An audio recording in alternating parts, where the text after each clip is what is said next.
तो ये सब देखना भी एक मौका है दोस्तों। यहाँ एक ग्रुप डेवलप हो रहा है। ये है वाइल्ड जैस्मिन, क्लेरोडेंड्रम एनर्मी। ये यहाँ खेतों की बाउंड्री में पाई जाती है। हमारे यहाँ का लोकल प्लांट है। लॉकडाउन के खुलने के बाद में उसको लाया था मार्च में। तो ये 1 साल से ज़्यादा हुआ है। इतना अच्छा ग्रोथ तो नहीं है क्योंकि ये पोट में है। ये हमारा होममेड पोट है, सिरेमिक का नहीं, हमारा ये सीमेंट का ही पोट है। तो चलिए उसमें थोड़ा बैलेंस किया जाए, वही हम सीख रहे हैं। बैलेंस बहुत ही ज़रूरी है दोस्तों। अगर बैलेंस नहीं करेंगे, ये जानने में मुझे वक्त लगा है, तब कहीं जाके मेरे प्लांट अभी शेप में आने लगे हैं।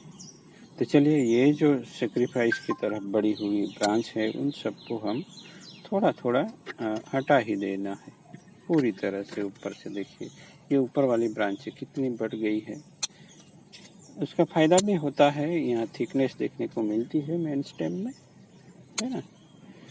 तो टाइम टाइम पे ये ज़रूरी है। बट ये निगलेक्टेड प्लांट की तरह पड़ा हुआ था, तो मैं ज़्यादा कुछ कर नहीं पाया हूँ। ये ग्रुप है दोस्तों, यहाँ से जुड़े भी है ये सब प्लांट नीचे से।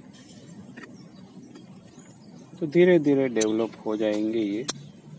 क्लिप एंड ग्रो मेथड, या किसी ब्रांच को हम दिशा भर दे देंगे कुछ हल्के से वायरिंग से। तो ये सब शेपिंग के शॉर्टकट्स है जो कि जान लेने ज़रूरी होते हैं, तब कहीं जाके हम हमारे प्लांट्स को सही डिज़ाइन दे पाते हैं। प्लांट स्लो ग्रोइंग से भी क्यों ना बढ़ रहे हो दोस्तों, अगर हम वक्त पे सही ट्रीटमेंट देते हैं तो वो सही डिज़ाइन बनती है और हमें प्लांट अच्छे भी लगते हैं। अगर ऐसे ही हम प्लांट को वाइल्ड तरीके से ग्रो करने देंगे अपने आप, फिर हम बोनसाई बनाने की कोशिश करते हैं और हम ध्यान भी नहीं देते जब प्लांट ग्रो होता है, तो बहुत ही टाइम लग जाएगा। प्लांट बड़े तो हो जाएंगे बट जो शेप चाहिए उसमें नहीं होंगे। उसमें लाने के लिए आपने जो ग्रोथ करवाया है वो सब हटाना पड़ेगा। बट इसका एक मेन फायदा है कि स्टेम बड़ा मिल जाएगा आपको। फिर रूट ट्रेनिंग और ब्रांच ट्रेनिंग करवानी होगी। तो अगर आपने ऐसे ही लगा के रख दिए है प्लांट, तो उसमें स्टेप बाय स्टेप काम नहीं करेंगे, तो फिर नए सिरे से ही काम करना होता है।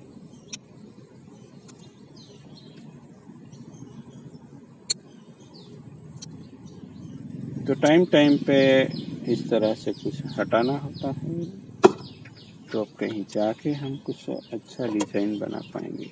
यहाँ थोड़ा सा डेड वुड बना है, उसको हटा लेते हैं जिससे सही से हीलिंग हो पाए। तो छोटे छोटे स्टेप बहुत ही महत्वपूर्ण हो जाते हैं जब हम किसी प्लांट को डिज़ाइन करते हैं वगैरह। तो चलिए यहाँ इधर उधर पड़े हैं कुछ रिमूवल किए हुए वायर, तो उन सबको सीधा करके मैं कुछ वायरिंग कर लेता हूँ। दोस्तों ये आर्ट नेचर से जुड़ी है, और जब हम इस तरह जुड़ते हैं तो कुछ अनएक्सपेक्टेड नज़र आता है। देखिए इस तरह का जीव मैंने ना देखा है ना पहले देखा था। देखिए ये कुछ अलग ही है, इसका सेल्स जैसा भी दिख रहा है, और इसमें से निकल के ये अब यहाँ चल रहा है, दोनों तरफ से चल पा रहा है, क्या है पता नहीं। तो इस तरह से नए नए कुछ चीज़ें भी जानने को मिलती हैं। कभी कभी अगर ऐसा कुछ देखने को मिलता है तो मैं मेरे बच्चों को भी दिखाता हूँ, जिससे वो भी नेचर से रूबरू हो सके। तो चलिए वायरिंग हो गई है, अब हमें यहाँ कुछ मूवमेंट देनी है। सिंपल होता है दोस्तों अब ये प्लांट लगभग रेडी है, वायरिंग कर लिया है हमने। तो मिलते हैं किसी और नई टॉपिक के साथ, और ऐसे ही जुड़े रहें। सिंपल सा टच दिया है वायरिंग से, देखिए ये थोड़ा बैक फ्लो है बट चलेगा, बाद में उसको ठीक करते हैं हम। तो चलिए दोस्तों, यहाँ टॉप अप भी करना था, वो तो मैं भूल गया, क्योंकि मानसून में क्या होता है ज़्यादा से ज़्यादा न्यूट्रिशन सब बह के चला जाते हैं, तो वॉश आउट सा हो जाता है, ज़मीन पे रखा हुआ था। तो चलिए यहाँ हम थोड़ा सोइल टॉप अप कर लेंगे, जिससे ये नए सिरे से अपना जो कुछ न्यूट्रिशन है वो लेना शुरू करेगा और ये अक्टूबर एंड तक ग्रोथ करेगा। बाद में ये डोरमेसी में ही जाने वाला, तब तक उसको न्यूट्रिशन दे रहे हैं हम।